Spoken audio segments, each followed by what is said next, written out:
Previously on Chained Soldier. As the defense force draws closer to discovering the mystery behind the existence of Meito, new threats surface as Shuuki-possessed humans claim war on them. Yuuki faces a personal tussle after one of the Shuukis is revealed to be his long-lost sister, and he also gets sultry treats from the defense force females, who all want a taste of his ice cream. Except for young and innocent Nei, of course. When it comes to the battlefield, he keeps excelling at his craft, alongside Kyouka. They clear Shuukis faster than ever before, as Yuuki's desire to protect Kyouka surfaces as the condition for his reward. Later on, he gets complimentary cards from everyone who witnessed his last battle, including my crush, Tenka. If you look closely with Super Saiyan eyes, you'll see me crying in the corner. In his thanks speech, Yuuki gives credit to his big sister, Aoba, who taught him everything he needed to know from A to Z. We get a time loop from years ago where Aoba, as a human, beat up wannabe thugs for his safety. Tenka goes home and Yuuki gets a day off, but just then, Nei gets an emergency alert with her ability. Himari and Shushu head out for the rescue, but unfortunately, it's revealed to be bait from a Shuuki-possessed human, Coco. One thing about Coco, she lacks brain cells, brain fibers, and is definitely not the smartest. However, she gives Himari and Shushu a run for their money. Just then, Himari proposes a negotiation as directed by the Supreme Commander of the Defense Force. The negotiation will determine whether or not there can be an end to the Mato invasions, and whether the Shuuki generals have an agenda or attack for the fun of it. Too bad. The defense girls communicate this to an airhead, as Coco wants none of that BS. Yuki's day off is cut short as Kyouka has to back up the girls. But what they end up with is an old face, Yuki's sister. Aoba activates her powers by eating a peach fruit, which Yuuki easily maneuvers. She then resorts to using her voice, commanding Yuuki to sit like a respectful dog, and little bro says, "I'm sat." He ends up caught in her web as Kyouka jumps to avoid the impact of the attack. Heading to save him proves impossible, because in that same minute, Coco and Aoba smoke bomb themselves from the scene, with Yuuki in their possession. It becomes clear that Yuuki had been their target from the onset. And yet, they still don't know what they wanted with Nanny Boy. The next time we see Yuuki, he's in the company of Shuuki-possessed humans, Naon and Coco, who lick the balls out of him in monstrous positions. I have a feeling that bro might also get the same treatment, even if the location was hell. Because Yuuki transformed into his chained monster form while taking a bath, his retransformation has him nude all over. Such a wicked scene, considering I was meant to be a part of No Nut November. Turns out, all that mouth activity was Coco using her special saliva to heal Yuki's wounds, and she gets thank you hugs from Aoba. The siblings reunite after long years of being apart, and Aoba takes it upon herself to give him a tour of their home. They live in regions where peach fruit and trees never grow, so the defense force doesn't come looking for them. All Shuuki-possessed are half-human and half-monster that were created as a result of the sudden Meito invasions that took people from the modern world. The three seem pretty friendly, like regular teenage girls, until Yuuki mentions the Demon Defense Force, which happens to be their worst enemy. Back at the 7th Division's dorm, Kyouka is revealed to be worried about Yuuki responding to Aoba's voice, because he had never disobeyed, even in human form. And while she worries over him, Yuuki is revealed to be having way too much fun with Naon and Coco after eating a Mato mushroom that connects his antennas to space. The scene ends with the 6th and 7th Division girlies uniting as a team to go save Yuuki as negotiations with the Shuuki puppets are off. Meanwhile, the girls give Yuuki the tea on how they became half human and half monster. Noun goes first, although her story is revealed as the most painful and traumatizing one. In the modern world, Noun had a modeling job. Her body, tea. Her teeth, in check. Her chest, heavily stuffed with sweetness like a piñata. One day, she gets sucked into Mato with no ability to save herself from the Shuuki. With death lying at her doorstep and no defense force soldier in sight, Noun finds a peach tree and eats the fruit. Unfortunately, the evil mana from Mato corrupts her transformation, and the next time she regains consciousness, she's been taken to the Onmyou Bureau, a special research facility in the modern world for studying Shuuki. Because Noun's case is special and rare, they ask for her cooperation to be studied, but they end up putting her through hell in their experiments as a lab rat. Thankfully, the experiments made her understand her abilities so she could escape the horrible place. Turns out Aoba also had a similar experience, but the item linking the two is that both girls first ate the peach fruit in Mato, and it corrupted their transformation. The story all boils down to their resentment of the Onmyou Bureau, who claim that Mato is beneficial for the government while secretly running illegal and inhumane experiments. Coco reveals their ultimate plan is to crush Onmyou Bureau as she reveals their trump cards and pets, Kuma, Akura, and Unihorn, huge-sized and Shuuki-possessed beasts. Yuuki tries to talk them out of their crazy plan by saying thousands of humans will get hurt, but the three musketeers are far too gone to listen. They believe the Demon Defense Force and its supreme commander are aware of Onmyou's deeds as they launch their attack that same second. Meanwhile, the 6th and 7th baddies follow Kyouka's lead as her body consciously draws her closer to Yuuki so she can bring him home and also reward her ability's condition.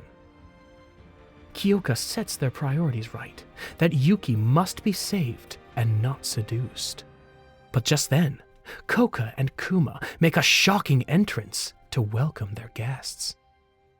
Shushu and Sahara take on the little pest, while the girls run into the hideout. They find no peach tree along the way, which is odd, but they do run into Akura, the notorious weapon-wielding Shuuki. Now, it's time for the sisters to have some piece of the action as they hold down the fort together so the commanders can go ahead. They soon meet up with Yuuki and Aoba, and Tenka gives them no room for talk before snatching her man. Damn, I wish he could snatch me too. They hide in a corner, so Kyouka fulfills her ability's condition, and Tenka joins in on the fun, in the most hilarious way possible. Their little adventure is interrupted by Aoba, who finds them the next minute. She's about to attack when Yuuki stops her like a human wall. As his big sister, she listens and halts her attack while he gives the full tea to the commanders. Unfortunately, the commanders are unable to accept Aoba's need to attack innocent humans. Yuuki is tossed aside like a wet rag, so the girls stretch out their peaches in the old-fashioned way. Also making to the scene is Unihorn as Aoba's partner, but Kyouka's opponent and worst enemy. Folks, nothing prepared me for Tenka introducing herself as Yuki's girlfriend to Aoba. Nothing also prepared me for a sister-in-law versus sister fight, but hell yes! Meanwhile, Shushu and Sahara versus Koko and Kuma soon turns into a fight between who's the strongest duo. Himari and Yachicho face Akura while Noun watches from the shadows to study Yachicho's ability. On the other hand, the Shuuki generals are alerted of the ongoing ruckus and see this as an opportunity to strike. Kyouka versus Unihorn is a fight Lady Kyo has been dying for, as she promises to slay Unihorn's peanuts. That is, if he even has one. On the other hand, Tenka and Aoba go band for band, and as Aoba strikes furiously to defeat her opponent, Tenka proves to be a master of her craft by evading and teleporting herself faster than Aoba can blink her eyes. Somewhere farther, Coco and Kuma prove to be a wild pair. Kuma's an indestructible wild panda, while Coco introduces cocoa juice. It's a slime drool that runs all over her figure, so crushing her is a hard chore. Talk more about grabbing her. While Shushu and Sahara struggle to land a scratch on their opponent. Coco was doing fine in the fight, to the extent that I began rooting for her, until she made one tiny mistake. She mentions Yuuki, going on and on about how she tickled his balls with her tongue, and how her boss has a soft spot for him on her huge, warm pillows. It was at that point that Shushu went into jealous beast mode. Shushu and Sahara begin Formation S. Now, I don't know much about all this, but all I know is that Sahara makes a run for it, and after reaching a safe distance, she throws a shrunk-sized Shushu into Kuma's mouth. Inside his intestines, Shushu activates a mega shift, crushing Kuma from the inside out, so Sahara targets Coco with one of Kuma's broken teeth. Of all the mistakes Coco could make in this world, annoying Shushu has got to be the greatest. Meanwhile, Himari finds herself in a drastic situation with Shuuki. Yachicho uses her ultimate ability to rewind time to face the threat, but doesn't find a trace of Noun, who has slipped back into the walls. Her ability lets her slip past walls and anything, offering the perfect camouflage in a fight against unknown enemies. Yachicho uses her ability to freeze time again and again to protect Himari and sniff out the Shuuki pussyfoot hiding behind the shadows. She ends up weakened, but successfully lures Noun out of hiding so Himari can take her out. Noun goes into the ground again, leaving the siblings with no choice but to pull a combo move. As Himari's hair becomes a full-blown gunfight inspired by Medusa, she shoots all areas of the cave till Noun falls out of hiding. Yachicho rewinds time to just before Himari loosens her hair and indicates Noun's location. With that, the sneaky witch and Akura are done for, taking us back to the commanders. Tenka gets the upper hand in her fight against Aoba, but just when she's about to suck her away with the wormhole, she recalls her as sister-in-law and gets hit by Aoba without hesitation. Tenka is hit badly, but thankfully, she gets Aoba to acknowledge her as the love of Yuki's life. The fight ceases and becomes a dialogue as Coco and Noun return in defeat, but with Akira dead. Just then, an even greater evil makes it to the scene. Joryu and Shizuku, the generals who introduced themselves as the Thunder Gods and leaders of the Shuuki. Permit me to add, everything about them screams aura. One of Shizuku's snakes bites Unihorn and restores him to his original murderous state of being a notorious killer. Unihorn's about to beat the wits off Aoba's chest when Kyouka and Yuuki take it head on. In this killer state, it looks uglier than a One Piece villain, and low-key looks like it crawled right out from hell. Now this is the Unihorn Kyouka wants to fight. She and Yuuki find themselves in a heated fight, while Joryu returns to the general's lair while taking a knocked-out Noun and Coco as potential allies.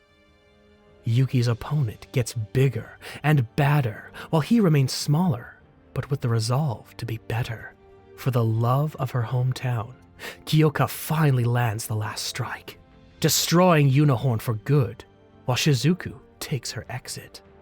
Tenka teleports everyone to safety so the commanders, Yuuki and Aoba can have a proper negotiation. Firstly, the existence of the half-Shuuki villages in Meito will be a secret between the 6th and 7th divisions. Secondly, Aoba will join another half-Shuuki village to gather the resources needed to save her friends. And thirdly, the 6th and 7th divisions will actively be ready to fight with Aoba to deal with Onmyou and rescue her friends. The cherry on top of the situation is Kyouka and Tenka acknowledging that the Supreme Commander of the Defense Force is 99% aware of Onmyou's atrocities and must be vanquished for her shameful actions. That night, the medical team takes in all members of the 6th and 7th divisions, except non-fighters like Nei, who gives directions. Yuki's reward comes in as a sultry and passionate night with Kyouka, who suddenly shifts into a disciplinary mood for disobeying her orders and getting himself captured.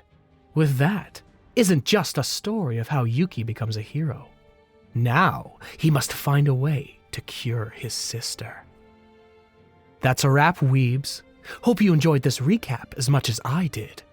Don't forget to hit the thumbs up button and subscribe for more content like this. See you in the next upload.